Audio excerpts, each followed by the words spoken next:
Well, perhaps we should pause and define the difference between a great, fabulous coincidence, like, oh, good, and a miracle. Well, okay, I think the term miracle, I sort of said this earlier, on one level, it's utterly subjective. So there is, to be perfectly clear, no answer to these kinds of questions. In other words, what happened with you bumping into Frank Nelson's son, just as you said, it's crazy. But I would say, if there is a God, and obviously I think there is, that those kinds of things are, it's not entirely clear what it is. I think it's very possible that God is sometimes trying to get our attention.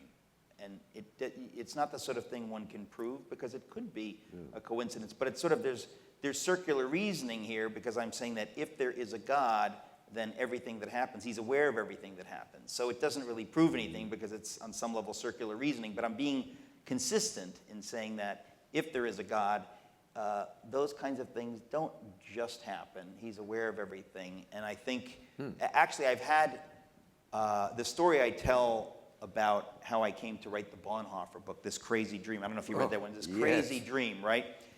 Now, to me, I knew when it happened that was a miracle. I knew it.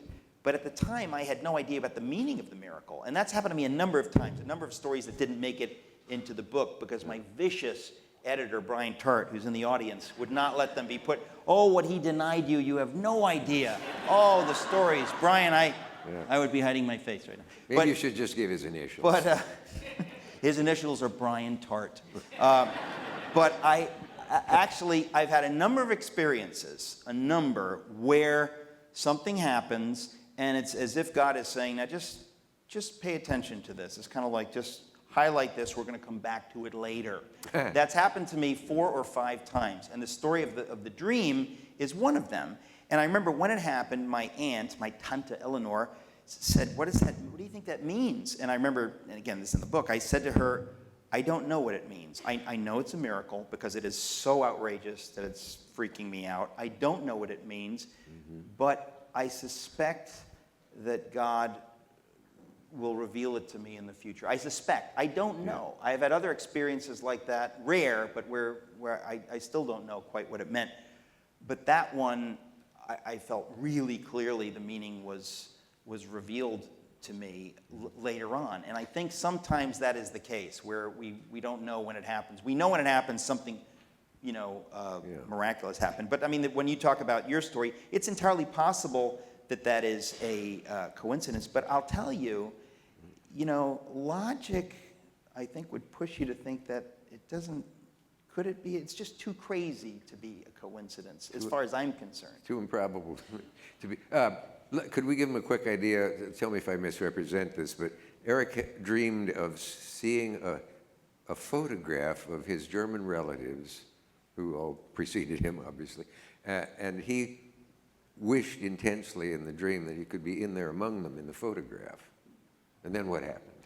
And this is the super bare bones version, because there are all these odd details that make it a little bit more. And actually, that's the case with almost all these stories. I thought it's the details that, the simple thing is, I prayed and the Red Sea parted, and that's easy. You can get that. But a lot of these, they require the details of the narrative. This one, it was just that the next day, I don't want to tell the whole story, but don't spoil it for me. I remember. Well, no, because it's just outrageous. But I ended up talking to my aunt on the phone. I don't talk to her on the phone that much, so it was very strange. It was only because I couldn't reach my mother on the phone, and I mentioned this dream to her. And you'd think, well, why would you mention this dream to her? I was just burning to tell the story of this dream, and I mentioned this and this photograph and stuff, and she says, well, that's strange, because the photograph would have taken place in 1970 or something, 69.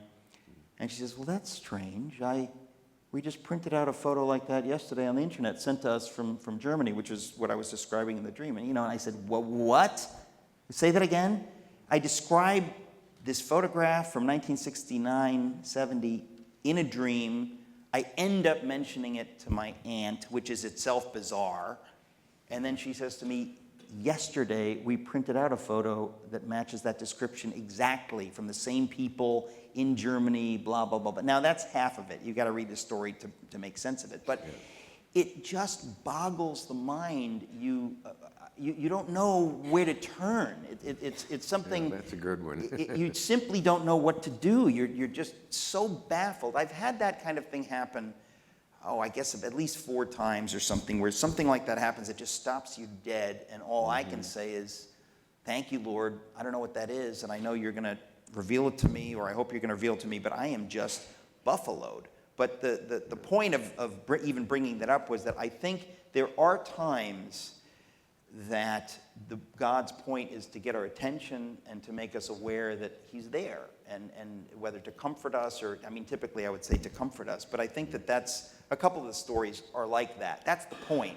It's God saying, you thought I wasn't here, I'm here. And, that itself is pretty wonderful, but there's more to that one. Well,